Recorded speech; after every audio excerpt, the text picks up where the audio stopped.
Coming out. Two words that hold the power to liberate your spirit or shake your world. It's not just a personal milestone, it's a deeply emotional, often terrifying decision wrapped in layers of fear, hope, love, and longing. For many LGBTQ+ individuals, coming out to family isn't just about speaking the truth, it's about taking the risk of being seen fully and accepted wholly. It's about hoping that the people who raised you, laughed with you, maybe even shaped you, can love the most authentic version of you. But let's be honest, it's not always that easy. Hi, and welcome to today's video, Coming Out to Family, your guide to support and resources. Whether you're thinking about coming out, in the middle of it, or healing from how it went down, this space is for you.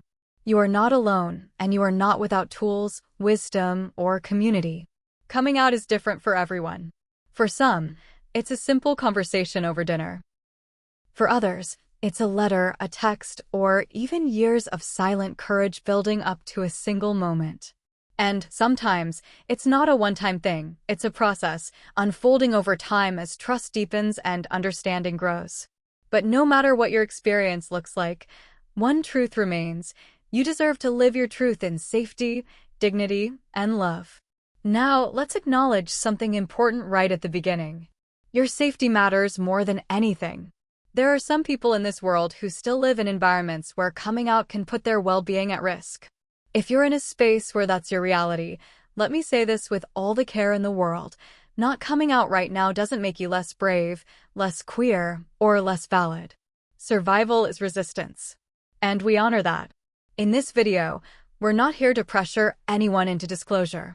Instead, we're here to offer guidance, emotional support, and resources. Because when you do choose to come out, whenever that may be, you deserve to do so on your own terms and with the tools that help you feel most empowered. We'll cover how to assess if it's the right time to come out, ways to prepare emotionally and practically, how to handle difficult reactions, what to do if things don't go as planned, and where to find support online and offline. And just as importantly, we'll talk about healing. Because even in the best-case scenarios, coming out can stir up complex emotions. You might feel relief, joy, fear, disappointment, or all of it at once. That's okay. You're allowed to feel all of it. Your emotions are valid, and your story is important. Whether your family is supportive, unsure, or even resistant, remember, you are creating your chosen family every single day. People who respect you, honor your truth, and love you not despite your identity, but because of your whole, radiant self. So, if you're ready, take a breath with me. Inhale, exhale. Let's explore this journey together, with courage, with care, and with a fierce belief that you deserve to be loved. Assess your safety first, the most important step in coming out. Coming out can be one of the most liberating experiences of a person's life, but only when it's done with care, timing, and most importantly, safety. For LGBTQ+ individuals, especially young people or those living in unaccepting environments, the decision to come out to family must be more than just emotional, it must be strategic. That's why the first and most essential step is simple, yet life-changing: assess your safety first. When people think of coming out, they often imagine a moment of pride, clarity, and relief. And for some, it truly is. But for others, the experience can be marked by rejection, tension, or even danger. That's why asking yourself key questions: is my environment safe? Will I still have a place to live? Will I be financially supported if needed? Is not a sign of fear or weakness. It's a sign of wisdom. Protecting your mental, emotional, and physical well-being must always come first. Many LGBTQ+ youth live in households where coming out could lead to verbal or emotional abuse, being disowned, or worse, homelessness. In fact, studies show that LGBTQ+ youth are disproportionately represented in homeless populations, often due to family rejection.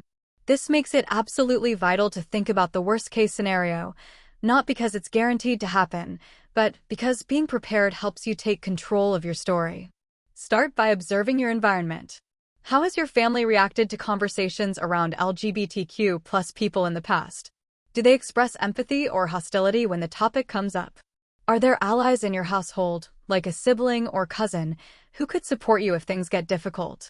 Have you saved money or established connections with supportive friends or organizations that could help if you needed to leave home?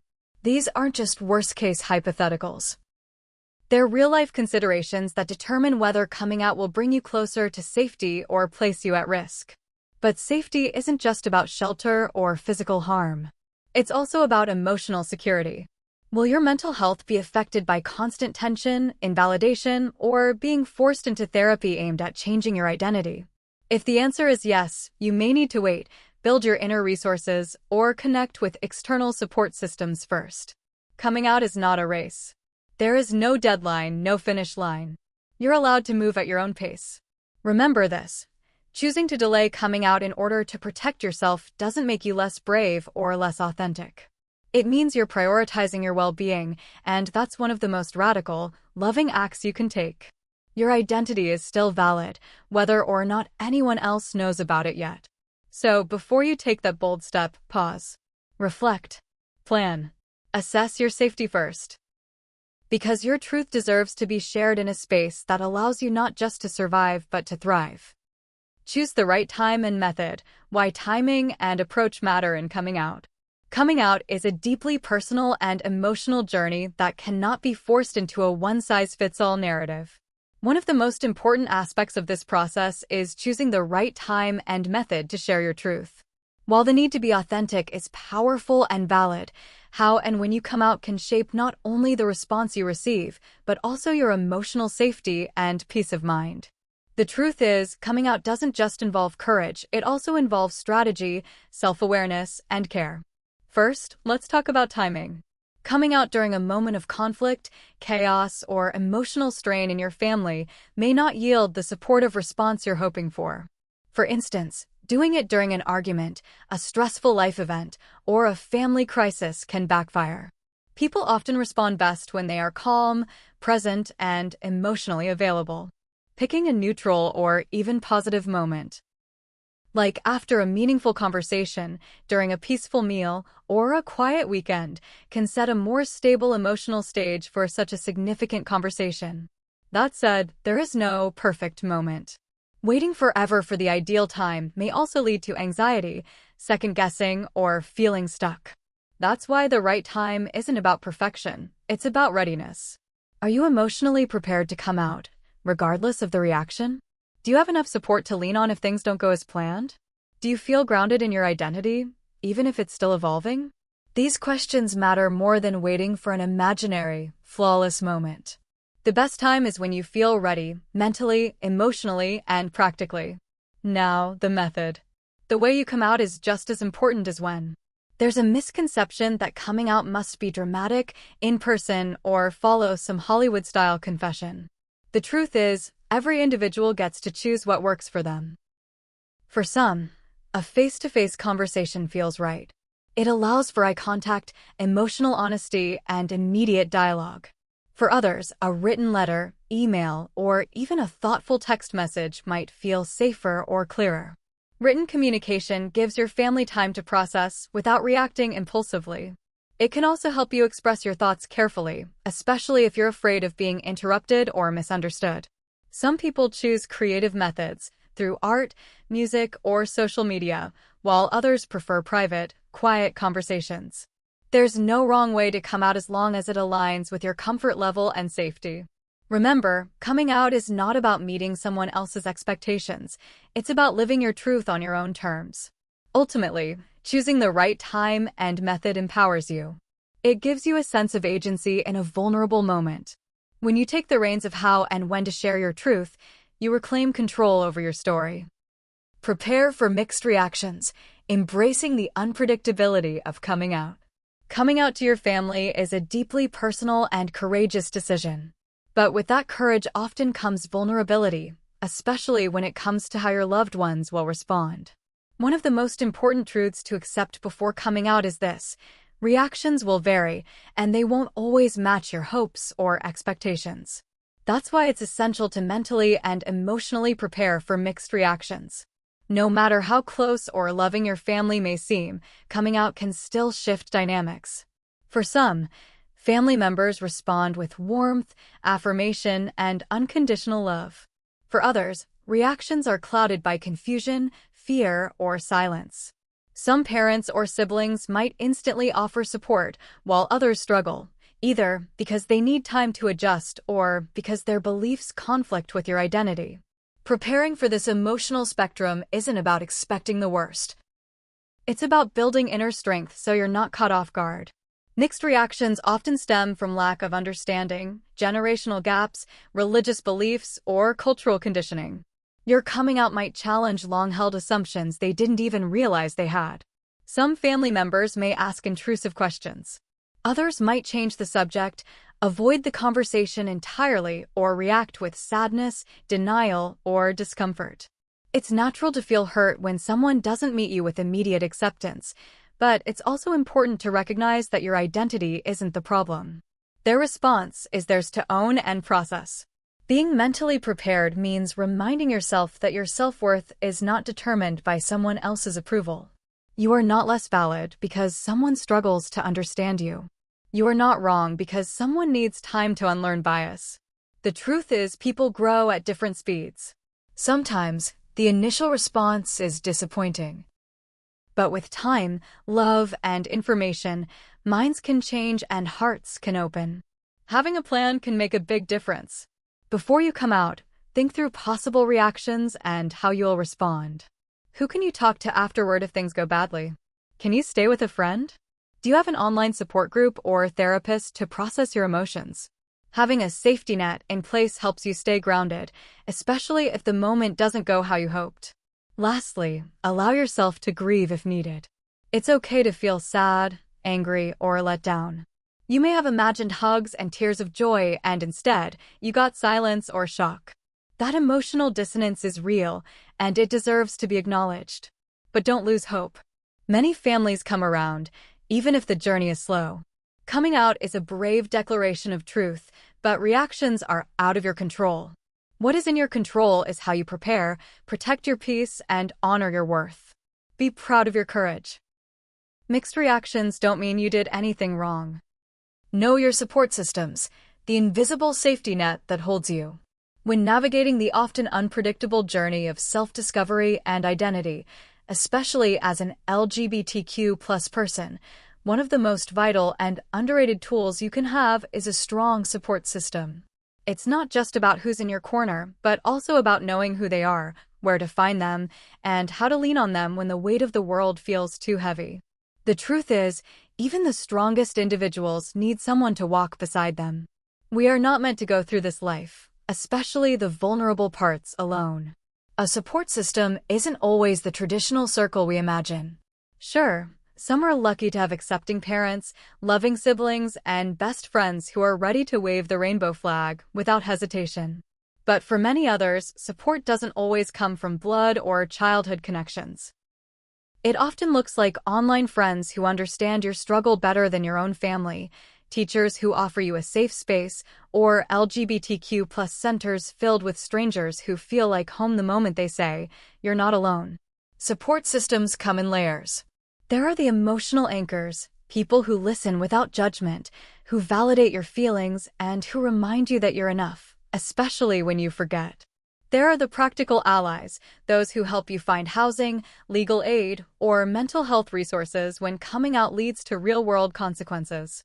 And then there are the community connections, safe spaces both online and offline where you can just exist without having to explain, defend, or shrink yourself.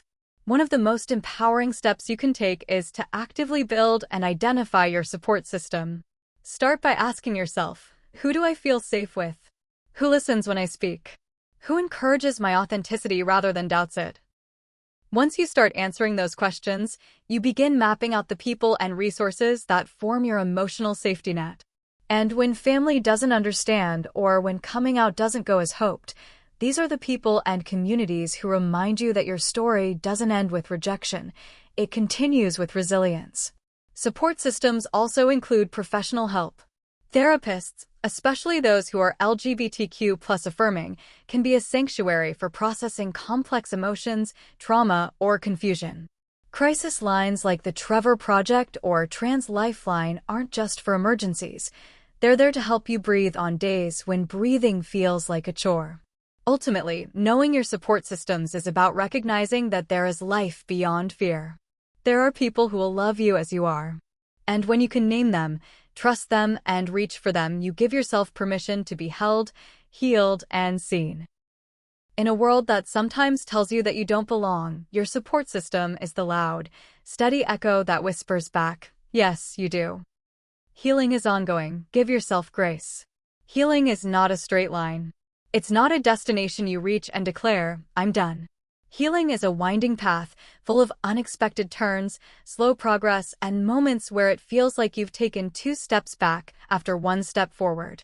Especially for those who have come out, faced rejection, battled shame, or simply tried to live authentically in a world that often misunderstands them, healing is both necessary and never-ending. And in the middle of that slow unfolding, there is one powerful gift we often forget to give ourselves: grace.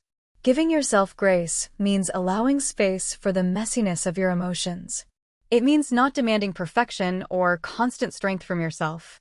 It means honoring the fact that you are human, navigating pain, trauma, and transformation with the best tools you have at the time. Healing rarely happens in big, dramatic moments. More often, it shows up in the quiet decisions you make every day. To rest instead of push, to speak up instead of stay silent, to forgive yourself when old wounds resurface. When we expect ourselves to be over it or to never struggle again after one therapy session, one coming out conversation, or one good day, we set ourselves up for disappointment. Healing doesn't erase pain. It helps us carry it differently.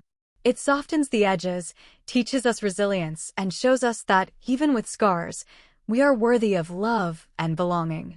There will be days when old fears return, when grief sneaks back in, or when self-doubt shouts louder than self-love. That doesn't mean you're broken again. It means you're human, and healing is still happening. Part of giving yourself grace is resisting the pressure to compare your journey to others. Some people come out and are instantly embraced. Others walk away from abusive environments and never look back. Some people take years to find comfort in their identity or language for their feelings. There is no one right way to heal. Your timeline is valid. Your pace is sacred. What's important is that you keep going even if going means resting today. Grace also invites gentleness in moments of setback. Maybe you misgender yourself after years of trying to affirm who you are. Maybe you feel shame even though you've already dealt with that. Maybe you miss people who hurt you, or question your worth on days that feel heavy. None of that makes you weak. It makes you beautifully, vulnerably real. So, take a deep breath. You don't have to have it all figured out. You don't have to heal perfectly or quickly. You are doing enough. You are enough. Let your healing unfold without pressure, without shame. Let grace be your companion, quiet, compassionate, and endlessly patient. Because even when you can't see it, you are growing. And that's more than enough. Clapperboard, so here we are. After navigating the complexities of coming out to family, what are we left with? A deeper truth. A fuller self. A step forward on the lifelong journey of living openly. Coming out isn't just a moment, it's a movement within your soul. It's a declaration. I am here, I am real, and I will no longer shrink to fit the comfort of others. Whether you've just come out, plan to, or are still deciding when or if it's the right step for you, I want you to hold one truth close to your heart. Your identity is not up for debate. It is not a question. It is a fact of your being. Maybe your coming out was met with love. Maybe it was met with silence. Maybe it broke your heart, or maybe it brought your family closer. But no matter what happened, you are still whole. You are still worthy. And you are not alone. There are people out there right now who are waiting to love and support you. Online communities. Local LGBTQ+ centers. Support groups. Allies. Chosen families. They exist and they are real. Sometimes, the support we need doesn't come from the people we hoped it would. But it does come from unexpected corners of the world, from shared stories, from people who have walked this path before you. And if you're watching this and feeling isolated, overwhelmed, or scared, please know that it's okay to ask for help. There is no shame in leaning on others. There is power in community, strength in vulnerability, and healing in being seen. So here's what I invite you to take with you today. You don't have to rush. You don't have to explain yourself to anyone who refuses to see you. And most importantly, you are allowed to choose peace, even if it means holding back until you're ready. Coming out is never about pleasing others. It's about living your truth and protecting your light. That light, your light, is sacred. Guard it. Nurture it. And when you're ready, let it shine. Thank you for joining me in this deeply personal and powerful conversation. If this video helped you, please like, subscribe, and share it with someone who may need to hear these words. And in the comments, if you feel safe, share your story, or just say hi. This is your space too. Until next time, stay bold, stay bright, and never forget, you are seen, you are valued, and you are loved.